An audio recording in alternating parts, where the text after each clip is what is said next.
was a little bit annoying to like go to the bathroom when you have the coat on, because you have to always take this off. You cannot go, like, it's such a long coat, so you cannot just sit. Thank you. I'm back. All right. Let me just get the office name real quick. The Schirm. Yeah, that's what it's written. We have a new author. Once again. I believe we had a new offer yesterday. We have a new offer now. The Schirm. Yeah, because from the looks of it, yeah, this is the first one we get to read about of their works, and we will see their name a few times. Not too often, but we will see their name a few times. But yeah. Okay, let's see what this SCP is all about. The first one we get to read of the Schirm, called Death of the Author, etc. Oh, this one is the one that I think that Howard mentioned that it's gonna be. Oops, I forgot to do this. It's gonna be audio only. Like, these are like what's happening here, I believe. So okay, I actually for once don't get to read. This time we're gonna let the voice acting do the job, and then we discuss it. So this is gonna be a little bit weird because I'm just gonna be here in silence. But let me pause the music. Here we go. Access audio log 1. Access granted. Begin log. Mic check. Alright. Notice, this information contains info-hazardous and memetic materials and is classified to SCP-3086 staff only. Item number, SCP-3086. Object class, Euclid. Special containment procedures. No text or images describing or regarding SCP-3086 are to be written, typed, or drawn. Any documentation must be dictated from memory, and no transcription is to be made of the audio post-recording. All researchers assigned to SCP-3086 are to dictate research notes into digital audio recording devices. One instance of SCP-3086 is to be kept on a laptop computer with internet hardware removed in a storage locker at Site-42. Contagion testing using multiple internet-capable laptops is permitted, provided that they take place within a Faraday cage, that all excess SCP-3086 instances are deleted post-testing, and that all internet-capable laptops are reset to factory default and switched off before exiting the cage. Testing with physical instances has been deemed no longer necessary. Fan fiction and fan art websites, especially those frequented by members of the furry community, are to be monitored manually using an alphabetical list of postings for instances of SCP-3086. In the event an instance is discovered, the spread is to be tracked and all infected sites are to be reverted to an earlier uninfected state. Any users actively spreading SCP-3086 are to be located and amnesticized in accordance with how long they have had knowledge of SCP-3086. Foundation agents embedded in local governments are to be on the lookout for reports of heavy vandalism of books at municipal libraries.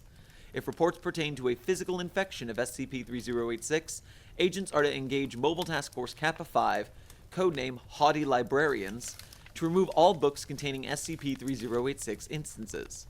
All civilians with knowledge of SCP-3086 are to be treated with Class A amnestic.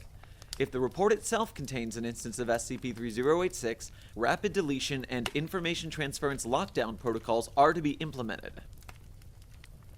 I'm gonna pause a few times, otherwise it's just gonna be an awkward it's gonna be one of those, like, you know, videos that where a person reacts to something, but they just kind of just like, you know what I mean? I'm not gonna do that. So interesting. Okay, that explains why it's an audio log, because you cannot write it down, and this seems to be written down afterwards, huh? But it does say here, and no transcription is to be made of the audio post-recording. Yeah, okay, so. But this is, of course, probably more for us to read. I think, like, this is, like, if we're in the Foundation universe. Pardon me. Then I think the access audio log written part will not exist. Description. SCP-3086 is a self-replicating fictional character brought into being when referred to in text or image form. Instances can be created by writing or typing its proper name, George the Chinchilla, as well as using first, second, or third-person pronouns. Note: despite being named George, an instance will still be created when feminine pronouns are used. An instance of SCP-3086 can also be created in image form, provided that the illustrator specifically intended to draw a picture of SCP-3086. Drawing talent does not seem to alter this effect. Even poorly drawn stick figures can become an instance if they are drawn with intent to create a picture of SCP-3086. Oh, that must be difficult. Even if it's like a stick figure, as long as you, I guess at the end, let's say like if you think about it being, yeah, to create a picture, yeah. So yeah, it means if you think about SCP-3086 and you draw, too late, it happens. SCP-3086 can also be created accidentally, provided at least 7 descriptors match. Examples of matching descriptors: the name George, Chinchilla, anthropomorphic, teal, clumsy, best friend, jaunty. The odds of accidental creation of an instance by the public are extremely low. However, the furry community has a higher chance of creating instances and must be monitored closely. SCP-3086 instances can The furry community has a higher chance. We have to monitor closely. Says I, a closeted furry, who definitely only wants to monitor for the sake of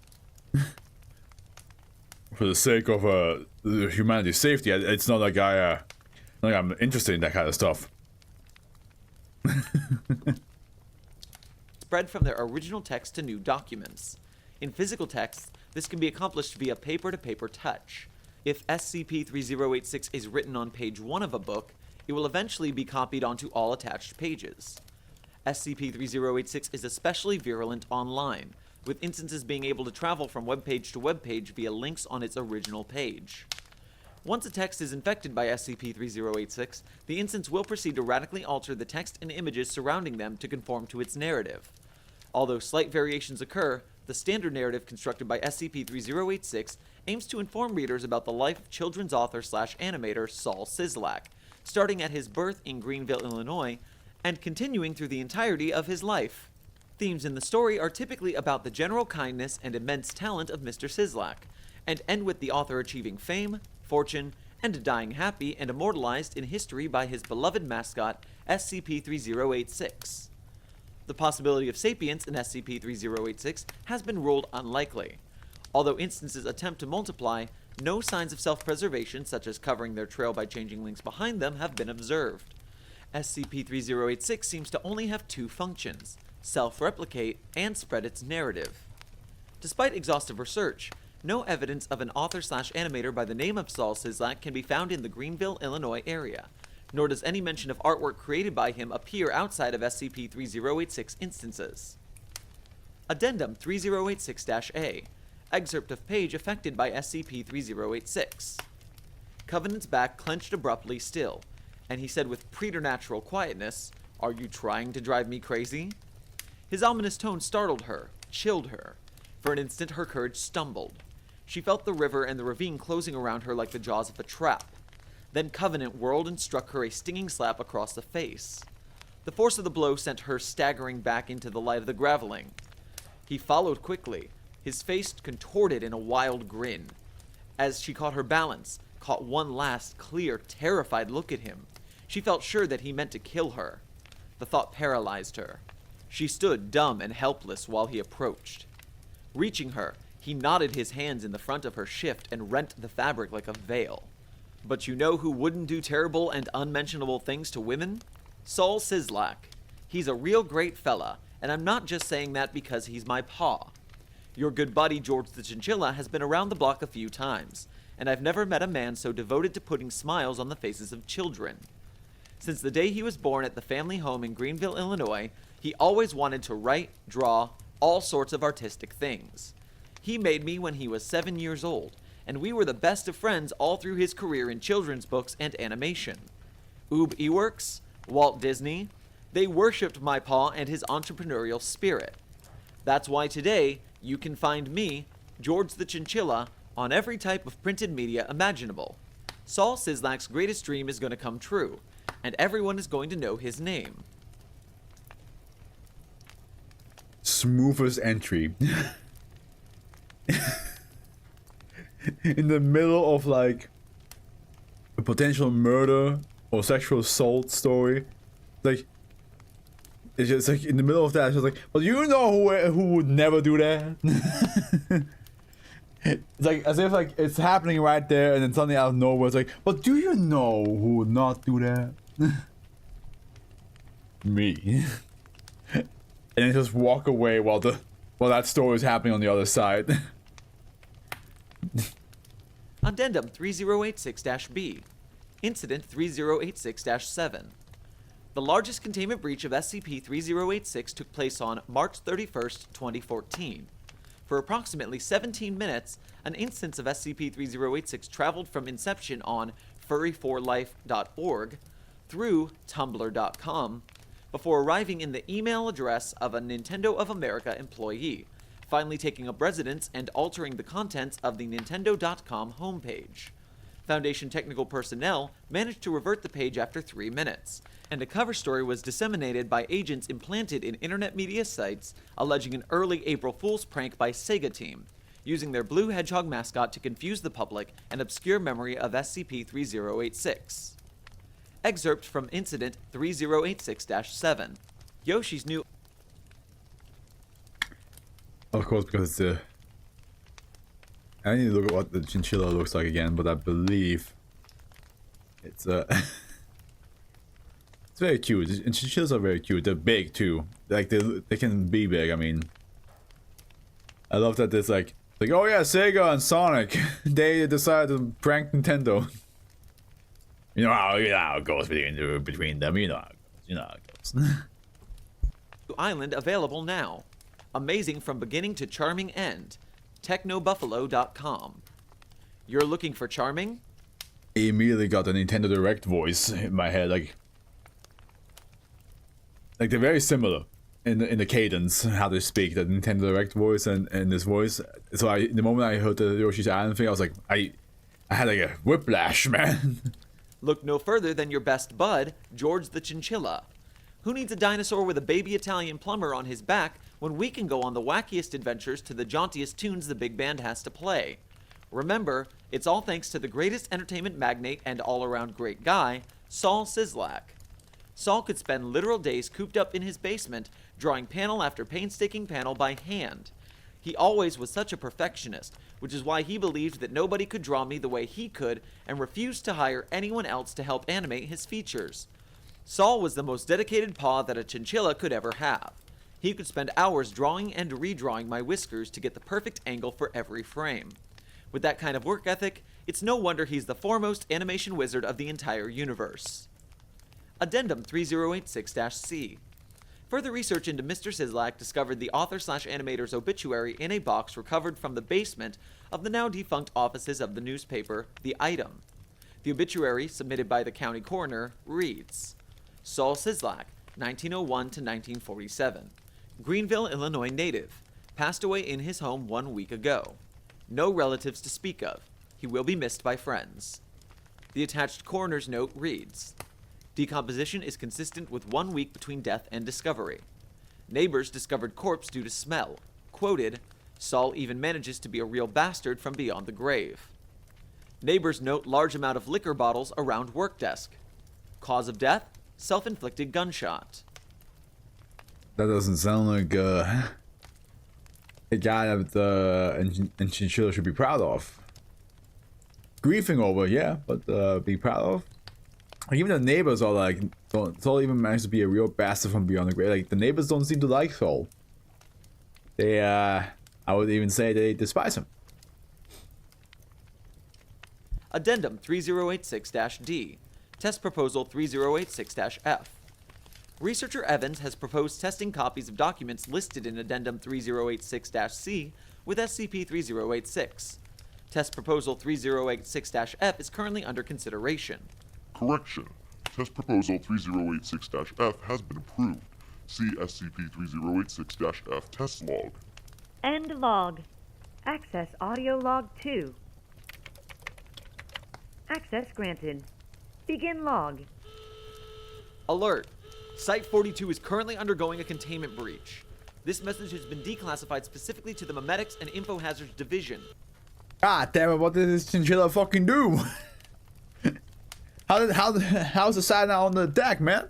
It's very difficult to explain the current breach event, as doing so incorrectly would spread the breach outside of Site-42. Infection vectors related to our breach were initially text and image, but events during the latest test caused a memetic mutation event. Audio recordings and speech have also become active infection vectors. In the event of audio recording infection, all recordings on the device affected will have their audio altered to match similar narratives to those found in prior text and image infections. The effect it has on speech is especially virulent.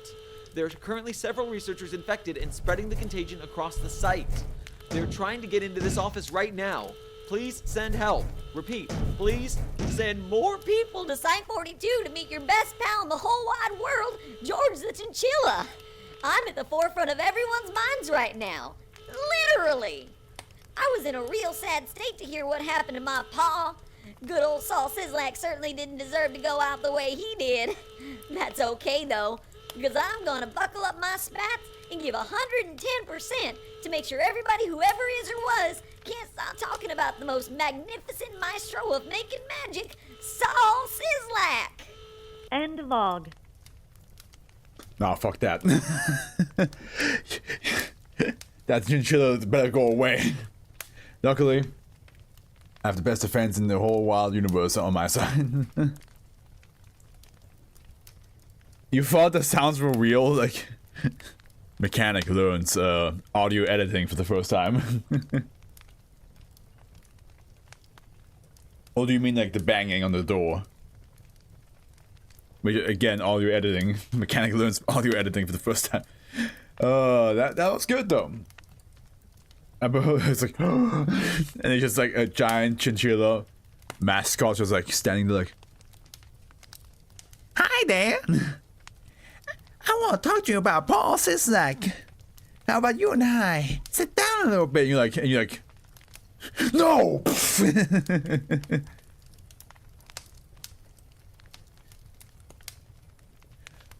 Get out of my room. No, don't be like that now. Come on now. Paul is the greatest man you will ever hear about. He did so much good things for me, and for the animation industry, and for the entertainment industry. He is a great man. And you're like, I don't care. Yeah. George appears behind you like, "How's it going?" And then your dad appears behind him. "Yeah, how's it going?" Oh shit! That's the first time George has ever swore. Oh no! Ah, rats! Just a George the Chinchilla shaped hole in your wall as your dad like kicked him out of the house. Okay, that was great. That was it's nice to actually have. I don't want it too often, of course, but it's nice to actually have an audio log that's an actual audio log. You know what I mean? Because a lot of times when it's an audio log, it's just text, and I still have to read it.